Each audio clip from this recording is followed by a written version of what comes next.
नमस्कार। Share market rocket की तरह भागेगा। आपको घर के लिए लोन लेना हो या गाड़ी के लिए, बैंक दबा कर देंगे, कोल्ड ड्रिंक पिला कर देंगे। लेकिन जब आप बैंक में फिक्स डिपॉजिट करने जाएंगे तो हैरत में पड़ जाएंगे। अभी जो बैंक फिक्स डिपॉजिट पर 7 से 9% रिटर्न दे रहे हैं, वो ब्याज बुरी तरह घटा देंगे। आप पूछेंगे क्यों?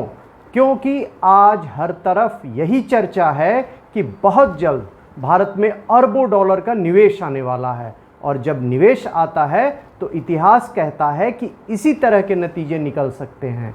आप पूछेंगे कि कितने अरब डॉलर का निवेश आने वाला है जो बाजार का हुलिया ही बदल सकता है? जवाब है 25 से 40 अरब डॉलर, वो भी 2 साल से कम वक्त में। आप कहेंगे इसमें क्या खास बात है? तो आपको बता दें कि पिछले 10 साल में बड़ी मुश्किल से 40 अरब डॉलर मिले थे, और अब 1.5-2 साल में ही इतने मिल जाएंगे। और तो और कुछ लोग कह रहे हैं कि अगले कुछ बरस देख लीजिएगा, 300 अरब डॉलर से ज़्यादा निवेश आएगा। अब सवाल है कि ये पैसा क्यों आएगा, किसको मिलेगा? ये पैसा सीधे हमको या आपको नहीं, पहले तो भारत सरकार को मिलेगा, फिर उसका असर हम पर पड़ेगा। कैसे, ये हम बताएंगे कि स्टॉक मार्केट, लोन और एफडी और हमारी पेंशन पर इसका क्या असर होगा। मेरा नाम रमेश तिवारी है। पैसा ही पैसा वायरल चैनल पर आपका स्वागत है। असल में सरकार अपने कामों के लिए बाजार से पैसा उठाती है, इसके लिए वो बॉन्ड जारी करती है। इस बॉन्ड में लोग पैसा लगाते हैं, जिसके बदले उन्हें कूपन या इंटरेस्ट कह लीजिए मिलता है। ये कूपन आमतौर पर फिक्स्ड होता है। फर्ज कीजिए कि 10 साल का बॉन्ड है तो करीब 7% कूपन मिलेगा। लेकिन ये बॉन्ड बाजार में लगातार खरीदे और बेचे भी जाते हैं, जिससे इनका भाव ऊपर नीचे होता रहता है। इसलिए फाइनल रिटर्न तो फिक्स है, इसके बीच में पैसा निकालना रिस्की हो सकता है कि किसी दिन भाव कुछ भी हो सकता है। और आपको लगता होगा कि आपने तो ये बॉन्ड कभी लिया ही नहीं, लेकिन हम भी इसे खरीदते हैं। सीधे नहीं, हम जो पैसा बैंकों, म्यूचुअल फंडों और इंश्योरेंस कंपनियों में जमा कराते हैं, वो यही सरकारी बॉन्ड खरीदते हैं, और उन्हें जो रिटर्न मिलता है उसमें वो हमसे शेयर करते हैं। वैसे अब हमें भी ये सुविधा मिल चुकी है कि हम सीधे रिजर्व बैंक से सरकारी बॉन्ड खरीद सकते हैं, लेकिन अभी लोगों की इसमें ज़्यादा दिलचस्पी नहीं है। हाँ, जो लोग एनपीएस या नेशनल पेंशन सिस्टम से जुड़े हैं, उनका पैसा अक्सर सीधा इसी तरह के बॉन्ड में जाता है। लेकिन अब वो दिन आ रहा है जब आम जनता भी गूगल करेगी कि भैया सरकारी बॉन्ड कैसे खरीदें। हम यूं ही नहीं कह रहे हैं, इसकी खास वजह है। असल में ये बॉन्ड विदेशी भी खरीदते हैं। वे हमारा ही नहीं, दुनिया भर की सरकारों का बॉन्ड खरीदते हैं। लेकिन वो इसके लिए हर देश की खाक नहीं छानते। वो जिस तरह के देश के बॉन्ड में पैसा लगाना चाहते हैं, उन्हें घर बैठे मौका उपलब्ध है। वो चाहे विकसित देश का बॉन्ड चाहें, चाहे विकासशील देश का बॉन्ड चाहें, उन्हें सब मिलेगा। इसके लिए इंडेक्स बना दिए गए हैं। अब सवाल है कि ये इंडेक्स है क्या? आप जानते हैं कि हमारे यहाँ सेंसेक्स और निफ्टी हैं। ये दोनों इंडेक्स ही हैं। इनकी खूबी यूँ समझ लीजिए कि ये दोनों इंडेक्स हमारे देश की बेहतरीन कंपनियों का एक गुलदस्ता है। जब लोग इन दोनों में पैसा लगाते हैं तो उन्हें लगता है कि मार्केट वैल्यू के लिहाज से वे देश की 30 या 50 सबसे अच्छी कंपनियों में पैसा लगा रहे हैं। उन्हें अलग अलग शेयर नहीं खरीदने होते कि एचडीएफसी बैंक एक खरीदना है, अलग से रिलायंस खरीदना है, अलग से एशियन पेंट्स खरीदना है, नेस्ले खरीदना है।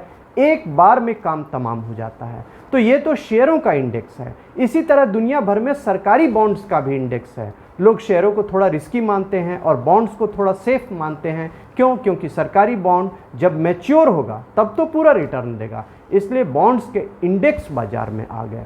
और आज की तारीख में दुनिया में 3 बड़े ग्लोबल इंडेक्स हैं। पहला जेपी मॉर्गन, दूसरा ब्लूमबर्ग और तीसरा एफटीएसी का।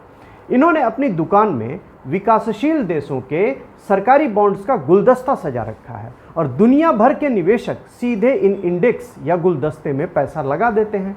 वो लोग विकासशील देशों को इमर्जिंग मार्केट कहते हैं। इमर्जिंग यानी कि इन देशों में उभरने की क्षमता है। ये आज विकासशील हैं, कल यही विकसित होंगे।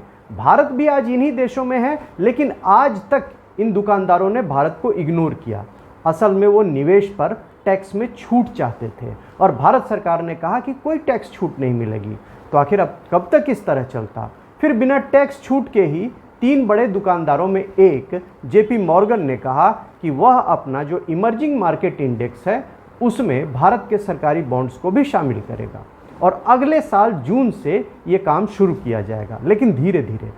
फाइनेंस के मामले में जेपी मॉर्गन दुनिया की सबसे बड़ी संस्थाओं में एक है, इसलिए उसका ये फैसला हमारे देश के लिए बहुत बड़ा माना जा रहा है। ये अखबारों की सुर्खियों में है, बड़े बड़े लोग चर्चा कर रहे हैं, लेकिन हम जैसे आम आदमी के लिए इसका क्या मतलब है? न तो ये बॉन्ड नया है और न ये विदेशी नए हैं। तो इस तरह के बॉन्ड में तो विदेशी पहले से ही पैसा लगाते हैं, लेकिन अब क्या फ़र्क होगा? फ़र्क होगा, अब विदेशी ज़्यादा पैसा लगाएंगे। अभी ये हाल है कि उनको जितना पैसा लगाने की छूट दी गई है, लिमिट दी गई है, उसका करीब 20% ही इस्तेमाल हुआ है। अब ग्लोबल इंडेक्स में जाने से हमारे बॉन्ड्स को ऑटोमेटिक दुनिया भर में पहचान मिल जाएगी। ग्लोबल इंडेक्स में शामिल होने का मतलब यूँ समझा जा सकता है कि सोना जैसे बिल्कुल खरा है। और जब बॉन्ड पर पैसा लगाने वाले बढ़ेंगे ना, तो हमारी सरकार को सस्ते में पैसा मिल जाएगा। अभी क्या है कि उसे पैसा जुटाने के लिए सरकारी स्कीमों पर से जो सेविंग स्कीमें होती हैं उस पर ज़्यादा ब्याज देना पड़ रहा है। लोग अब सेविंग वैसे भी कम कर रहे हैं, तो पैसा कम जमा हो रहा है।